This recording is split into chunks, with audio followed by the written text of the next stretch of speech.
Est-ce que vous vous êtes déjà senti un peu seul? Comme si les jours manquaient de chaleur ou de connexion? L'autre jour, j'étais chez ma voisine, Madame Claire, 72 ans, dans son petit appartement à Lyon. Et elle m'a confié qu'elle se sent parfois isolée depuis que ses enfants vivent loin. J'aimerais juste un peu plus de vie autour de moi, a-t-elle dit en regardant ses plantes sur le rebord de la fenêtre. Je crois que beaucoup d'entre nous, à 60 ans ou plus, ressentent parfois ce vide, même si on aime notre routine. On a envie de liens, de rire, de moments qui réchauffent le cœur. Aujourd'hui, je vais partager les conseils d'une personne spéciale, que nous appellerons Docteur Julien, un psychologue du bonheur de 68 ans, qui dit avec un sourire, un petit geste peut être comme une lumière dans la nuit. Dans cette vidéo, je vais vous parler de 5 gestes simples qui peuvent transformer votre quotidien et chasser la solitude. Ce sont des idées pratiques, accessibles à tous, qui apportent joie et connexion. Prenez une tasse de café, installez-vous confortablement, et découvrons ensemble comment rendre vos jours plus lumineux. La vie après 60 ans, c'est comme un jardin d'automne, plein de couleurs et d'histoires. Mais parfois, on cherche un peu de soleil pour se sentir pleinement vivant. Madame Claire m'a dit qu'elle adorait autrefois recevoir ses amis. Mais maintenant, elle hésite à les inviter. De peur de déranger. Est-ce que je compte encore pour les autres? M'a-t-elle demandé. Un peu triste. Ces mots m'ont touché, parce qu'on a tous envie de se sentir entouré. D'avoir des échanges qui nous rappellent qu'on est important. On rêve de discussions autour d'un thé, de rire avec les petits-enfants ou de simples moments où on se sent compris. C'est là que Docteur Julien entre en scène, avec des années d'expérience à aider des gens à retrouver du bonheur. Il sait comment de petits gestes peuvent briser la solitude. Il dit, la connexion. C'est comme une graine, il suffit de la planter pour qu'elle pousse. Il a vu tant de personnes retrouver de la joie grâce à des actions simples. Et ces conseils sont parfaits pour nous. Que vous viviez à Paris, à Nice ou dans un petit village en Bretagne. Il m'a raconté des histoires de seniors qui, grâce à ces gestes, ont dit, Julien, ma vie a repris des couleurs. Dans cette vidéo, je vais partager 5 gestes que Docteur Julien recommande pour chasser la solitude et apporter du bonheur dans votre vie. Ces gestes vous aideront à créer des liens, à vous sentir utile et à remplir vos journées de chaleur. Que vous soyez en ville ou à la campagne. J'ai moi-même essayé certaines de ces idées. Et je vous assure, après quelques semaines, je me sens plus léger. Comme si mon cœur était plus ouvert. Je vais aussi vous raconter des histoires de personnes qui ont suivi ces conseils. Parce que leurs expériences vont vous inspirer. Commençons avec le premier geste. Il est si simple que vous pouvez l'essayer dès aujourd'hui. Et il ouvre la porte à plus de connexion. Le premier geste est ***, prendre l'initiative d'un petit contact. Pour renouer avec les autres ***. Docteur Julien a dit, un simple coucou. C'est comme une étincelle, ça peut allumer une flamme, à 60 ans ou plus. On peut parfois hésiter à appeler un ami ou à envoyer un message. Par peur de déranger ou parce qu'on pense que c'est aux autres de faire le premier pas. Mais un petit geste peut changer tout. Madame Claire m'a raconté qu'elle n'a pas parlé à une vieille amie depuis des mois. Parce qu'elle ne savait pas quoi dire. Et si elle n'a pas envie? A-t-elle demandé. Un peu gênée. Docteur Julien a vu ça souvent. Une de ses clientes, Madame Simone, 67 ans, se sentait seule, mais quand elle a envoyé un simple message à une cousine, elles ont repris contact et se sont revues. Simone a souri en disant, ce message a tout changé. Des études montrent que des contacts réguliers réduisent la solitude de 20 à 30% et boostent le moral. Prendre l'initiative, c'est comme ouvrir une fenêtre. Docteur Julien recommande de faire un geste tout simple. Envoyer un SMS à un ami. Appelez un voisin ou écrivez une carte à un membre de la famille. Dites quelque chose de léger. Comme « Je pensais à toi. Ça va ?» ou « Ça te dirait un café ?» Choisissez une personne avec qui vous avez un bon souvenir et faites un pas. Si vous ne savez pas par où commencer, prenez un carnet et notez 3 noms de personnes que vous aimeriez recontacter. Par exemple, Envoyez un message à un ancien collègue pour prendre des nouvelles. Essayez aujourd'hui de contacter une personne. Madame Claire a suivi ce conseil après notre discussion. Elle a appelé une amie et elles ont ri pendant 1 heure. Je me sens vivante, a-t-elle dit. Son astuce? Elle garde son téléphone avec une liste de contacts à portée de main. Ça rend les choses faciles, a-t-elle ri. Pour rendre ça agréable, imaginez que vous envoyez une petite lumière à quelqu'un. Ou demandez à vos petits-enfants de vous aider à écrire un message. Je pense à ma tante, qui adorait écrire des lettres. Quand je fais ce geste, et ça me rend heureux. Les petits-enfants peuvent suggérer des contacts ou aider avec WhatsApp. Et ça devient une aventure de connexion. Mon ami, Monsieur Paul, 70 ans, fait ça avec ses petits-enfants et dit « Il m'appelle, papy message, et on s'amuse, docteur. » Julien conseille de commencer petit. Avec un message par semaine. Et si vous avez des soucis de santé, comme une baisse d'audition, optez pour des SMS. Si vous êtes timide, un petit mot suffit. Madame Louise, 65 ans, a commencé comme ça et dit « Mes petits-enfants m'appellent, mamie coucou », ce geste crée des liens.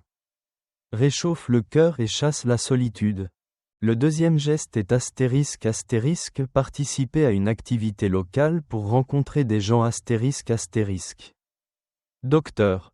Julien a dit, une activité partagée. C'est comme un pont, ça relie les cœurs, à 60 ans ou plus. On peut se sentir isolé si on reste à la maison. Mais rejoindre un groupe local peut créer des amitiés et donner un sentiment d'appartenance. Monsieur Paul m'a dit qu'il passe beaucoup de temps seul depuis sa retraite et qu'il ne sait pas où rencontrer des gens. Est-ce que c'est trop tard pour commencer? A-t-il demandé. Docteur. Julien a vu ça souvent. Son client, Monsieur André, 69 ans, était renfermé, mais en rejoignant un club de marche. Il a trouvé des amis et a dit « Ces balades sont ma bouffée d'oxygène ». Des études montrent que les activités sociales réduisent l'isolement de 25 à 35% et améliorent la santé mentale. Participer à une activité, c'est comme planter une fleur. Docteur. Julien recommande de chercher des activités qui vous plaisent, un club de lecture, un cours de cuisine, une chorale ou un groupe de jeux de cartes. Renseignez-vous à la mairie, à l'église ou dans les centres culturels pour trouver des options. Choisissez quelque chose de simple, comme une sortie marche 1 fois par semaine. Parlez aux autres participants, même juste un « bonjour ». Vous venez souvent? Si vous ne savez pas par où commencer, cherchez un événement local en ligne ou demandez à un voisin. Par exemple, inscrivez-vous à un atelier de peinture dans votre quartier. Essayez demain de chercher une activité. Monsieur Paul a essayé après notre conversation. Il a rejoint un club de pétanque et dit « J'ai des copains maintenant ». Son astuce? Il note les dates dans un calendrier. Ça me motive, a-t-il ri. Pour rendre ça amusant, imaginez que vous explorez un nouveau monde. Ou invitez vos petits-enfants à chercher des activités avec vous. Je pense aux sorties avec mon cousin quand je rejoins un groupe.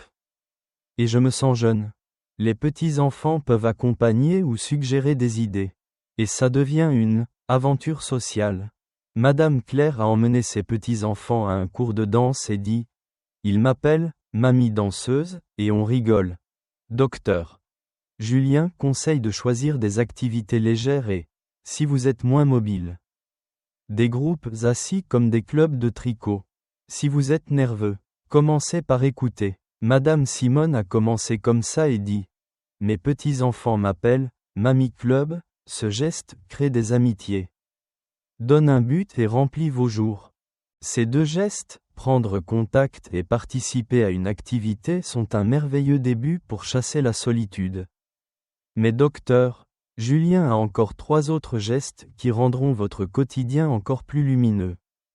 Continuons ensemble pour découvrir comment remplir vos jours de bonheur. Ces 2 premiers gestes, prendre l'initiative d'un petit contact pour renouer avec les autres et participer à une activité locale pour tisser des liens, sont comme les premières notes d'une mélodie qui apportent de la chaleur à vos journées. Ils vous rappellent que vous n'êtes pas seul et qu'un simple pas peut ouvrir des portes vers la joie.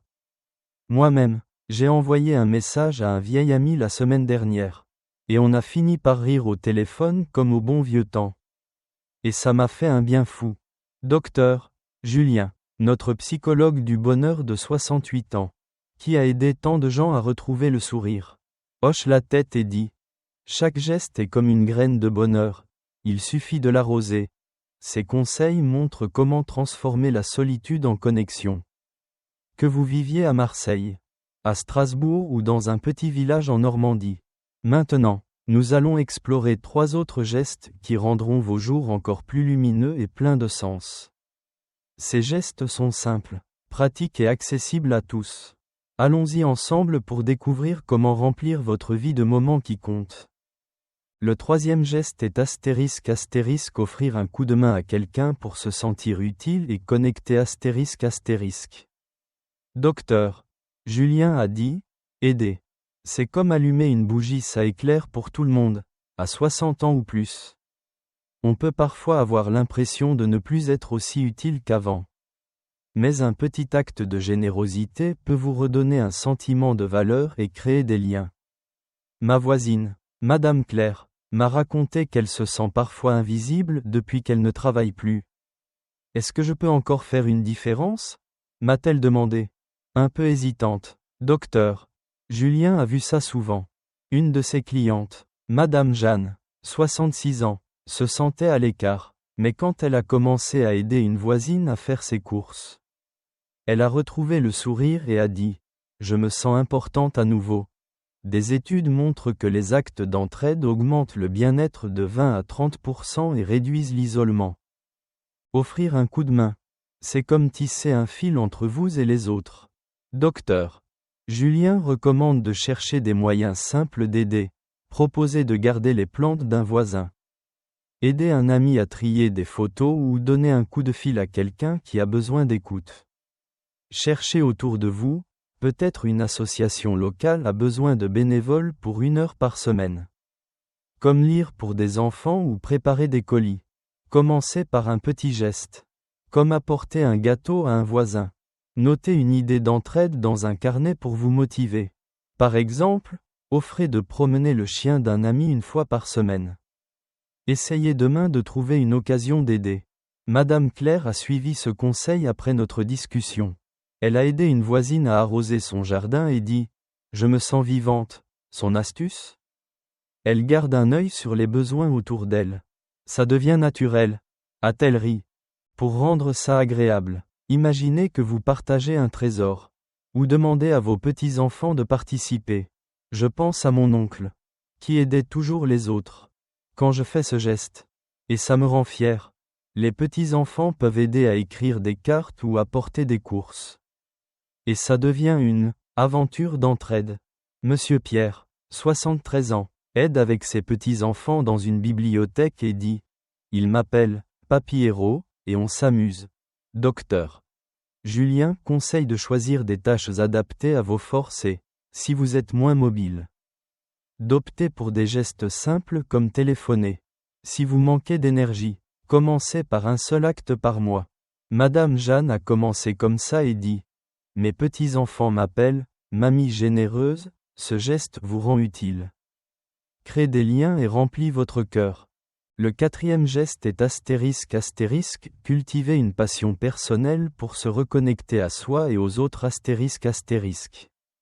Docteur Julien a dit: une passion. C'est comme une flamme, elle te réchauffe et attire les autres, à 60 ans ou plus. On peut parfois oublier ce qui nous faisait vibrer. Mais reprendre une activité qu'on aime ou en découvrir une nouvelle peut raviver la joie et ouvrir des conversations avec d'autres. Monsieur Pierre m'a confié qu'il a arrêté de peindre après sa retraite. Car il pensait que ça ne servait plus à rien. Est-ce que je peux encore m'y remettre? M'a-t-il demandé. Un peu curieux. Docteur Julien a vu ça souvent. Son client, Monsieur Louis, 71 ans, se sentait déprimé, mais en reprenant le jardinage, il a non seulement retrouvé du plaisir, mais a aussi partagé ses plantes avec des voisins. Et il a dit: mon jardin m'a ramené à la vie. Des études montrent que les hobbies réduisent la solitude de 15 à 25% et améliorent la santé mentale. Cultiver une passion. C'est comme ouvrir un livre oublié. Docteur. Julien recommande de réfléchir à ce que vous aimiez autrefois ou à ce que vous avez toujours voulu essayer, peindre, tricoter, écrire, cuisiner ou même collectionner des timbres. Inscrivez-vous à un cours local. Regardez des tutoriels en ligne ou pratiquez chez vous. Partagez ensuite votre passion, montrez une aquarelle à un ami. Offrez un gâteau ou parlez de vos créations. Commencez petit, comme dessiner 10 minutes par jour. Par exemple, achetez un carnet de croquis et dessinez un arbre. Essayez demain de choisir une activité. Monsieur Pierre a repris la peinture après notre discussion. Il a montré ses dessins à ses voisins et dit « Je me sens vivant », son astuce ? Il garde ses pinceaux sur la table. Ça m'appelle, a-t-il ri. Pour rendre ça amusant, imaginez que vous explorez un nouveau monde. Ou invitez vos petits-enfants à partager votre passion. Je pense aux après-midi où je jouais du piano avec ma cousine quand je pratique un hobby. Et je me sens libre. Les petits-enfants peuvent peindre avec vous ou apprendre à tricoter. Et ça devient une aventure créative. Madame Claire a commencé à tricoter avec ses petits-enfants et dit « Ils m'appellent Mamie Écharpe, et on rigole. Docteur. » Julien conseille de choisir une activité qui vous excite et, si vous avez des soucis physiques, comme des douleurs aux mains, optez pour des hobbies légers comme écrire. Si vous manquez d'idées, demandez à un ami. Monsieur Louis a commencé comme ça et dit « Mes petits-enfants m'appellent Papy Jardin ». Ce geste ravive votre flamme. Attire les autres et chasse la solitude. Ces deux gestes, offrir un coup de main et cultiver une passion, complètent parfaitement le fait de prendre contact et de participer à des activités, rendant votre quotidien encore plus riche en connexions. Mais docteur, Julien a un dernier geste qui lie tout cela ensemble et apporte encore plus de lumière à vos jours. Continuons ensemble pour découvrir comment transformer votre vie avec bonheur. Ces 4 gestes, prendre l'initiative d'un petit contact, participer à une activité locale, offrir un coup de main et cultiver une passion, sont comme les pétales d'une fleur qui s'ouvre, apportant de la lumière et de la chaleur à vos journées. Ils vous rappellent que vous êtes entouré, utile et plein de vie, même dans les moments où la solitude semble peser. Moi-même, j'ai commencé à tricoter avec une amie, et chaque maille me donne l'impression de tisser non seulement une écharpe, mais aussi un lien avec elle. Et ça remplit mon cœur. Docteur Julien, notre psychologue du bonheur de 68 ans, qui a vu tant de gens retrouver la joie, sourit et dit, un geste sincère. C'est comme une étoile, il brille pour toi et pour les autres. Ces conseils montrent comment chasser la solitude avec des actions simples. Que vous viviez à Bordeaux, à Lille ou dans un petit village en Provence. Maintenant, nous allons découvrir le dernier geste, qui rendra votre quotidien encore plus lumineux et profond. Je vais aussi partager quelques réflexions finales de Docteur Julien pour que ces gestes deviennent une partie naturelle de votre vie. Allons-y ensemble pour remplir vos jours de bonheur. Le dernier geste est ***, prendre soin de son espace de vie pour se sentir bien et inviter les autres ***. Docteur Julien a dit, un chez-soi chaleureux. C'est comme un nid, il t'accueille et attire les autres, à 60 ans ou plus. Notre maison peut parfois sembler vide ou désordonnée, surtout si on vit seul. Mais en prenant soin de son espace, on se sent mieux et on crée un lieu où les autres ont envie de venir. Ma voisine, Madame Claire, m'a confié que son salon est encombré depuis des mois.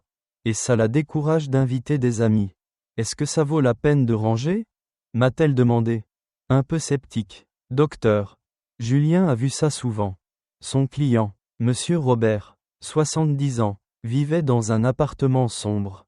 Mais en ajoutant des coussins colorés et en rangeant, il a invité des voisins et a dit « Mon chez-moi est redevenu vivant ». Des études montrent que prendre soin de son environnement réduit la solitude de 15 à 25% et améliore l'humeur. Prendre soin de son espace.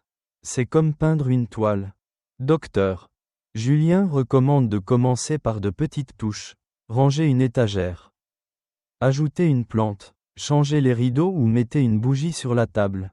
Faites-en un rituel, comme 10 minutes de rangement par jour. Ensuite, invitez quelqu'un, un voisin pour un thé ou les petits-enfants pour un goûter, pour partager cet espace. Si vous ne savez pas par où commencer, choisissez une pièce que vous aimez et donnez-lui une touche personnelle. Comme une photo de famille.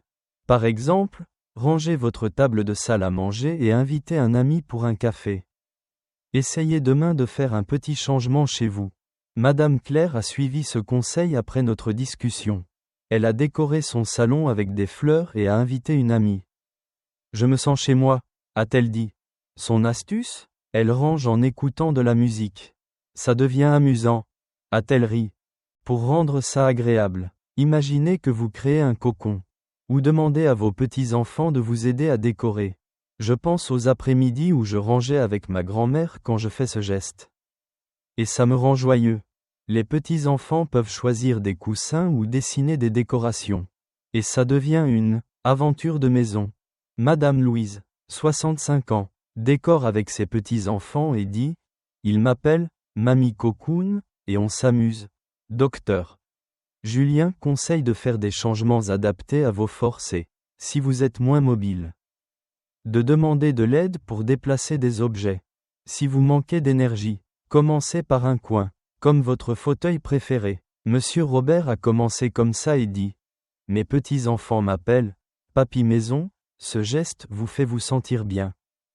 Attire les autres et chasse la solitude.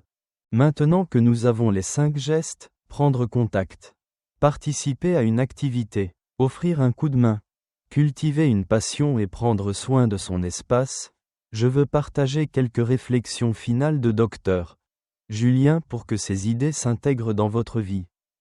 Il a dit que chasser la solitude, c'est comme danser, chaque pas vous rend plus léger. Un de ses conseils est de commencer doucement et de savourer chaque moment. Envoyez un message aujourd'hui. Rejoignez un club demain ou rangez une étagère la semaine prochaine. Madame Claire a commencé par un SMS et fait maintenant les 5 gestes. Elle dit « Mes jours sont pleins de vie. Et mes petits-enfants sont fiers de moi. » Docteur Julien recommande de célébrer chaque petit pas. Peut-être avec un sourire ou un moment de gratitude. Pour que ces gestes deviennent une joie. Un autre conseil est d'impliquer votre entourage pour rendre ces gestes encore plus riches. Parlez de vos efforts à vos petits-enfants, à vos amis ou à vos voisins, pour qu'ils vous soutiennent. Monsieur Pierre aide dans une association avec ses petits-enfants. Et il dit, c'est comme une fête en famille. Et on rit beaucoup. Les petits-enfants peuvent envoyer des messages avec vous. Rejoindre un club ou décorer votre maison. Et ça devient une aventure partagée. Madame Louise a impliqué ses petits-enfants. Et elle dit, il m'appelle, Mamie Lumière, et je me sens jeune. Docteur Julien conseille de ne pas se surmener et de choisir des gestes qui vous font plaisir. En demandant de l'aide si besoin. Comme à une association ou à un proche. Si vous avez des limites physiques. Comme des douleurs articulaires ou une fatigue chronique. Docteur Julien recommande d'adapter ces gestes. Par exemple, envoyer des SMS au lieu d'appeler. Participer à des activités assises comme un club de lecture. Aider par des conseils au téléphone. Pratiquer un hobby léger comme écrire. Ou décorer un petit coin de votre maison. Il a raconté l'histoire de Madame Hélène. 74 ans, qui a des problèmes de mobilité. Mais qui appelle ses amis et range son bureau. Et elle dit, mes petits gestes sont mes trésors. Chaque action compte. Même la plus petite, comme un sourire à un voisin ou une fleur sur la table. Et un proche peut vous aider à organiser. Chacun de ces gestes, du premier message à un coin de maison chaleureux, est comme une pièce d'un puzzle qui rend votre vie plus lumineuse. J'ai maintenant repris contact avec des amis, rejoint un club de marche, aidé mes voisins, repris la peinture et décoré mon salon. Et je me sens comme si j'avais retrouvé une partie de moi. L'autre jour, mon petit-fils m'a dit, « Papy, tu es comme un soleil. » Et j'étais tellement ému. Madame Claire s'est inspirée et pratique tous les gestes. Elle dit, « Ma vie est pleine de chaleur. Et mes petits-enfants m'admirent. Son enthousiasme est contagieux. Et j'espère qu'il vous motive aussi. Pourquoi ne pas essayer quelque chose demain ? Envoyez un message. Cherchez un club. Aidez un voisin. Peignez un dessin ou rangez une étagère. Faites-le avec un sourire. Peut-être avec vos petits-enfants. Et illuminez vos jours. Prenez un carnet. Peut-être celui de vos idées. Et notez un geste que vous voulez tenter. Chaque pas vous rapproche d'une vie pleine de bonheur. Je veux lire dans les commentaires. Quel geste allez-vous essayer en premier? Le faites-vous avec vos petits-enfants? Comment vous sentez-vous? Vos histoires inspirent les autres. Si la vidéo vous a plu, mettez un pouce bleu et abonnez-vous à la chaîne.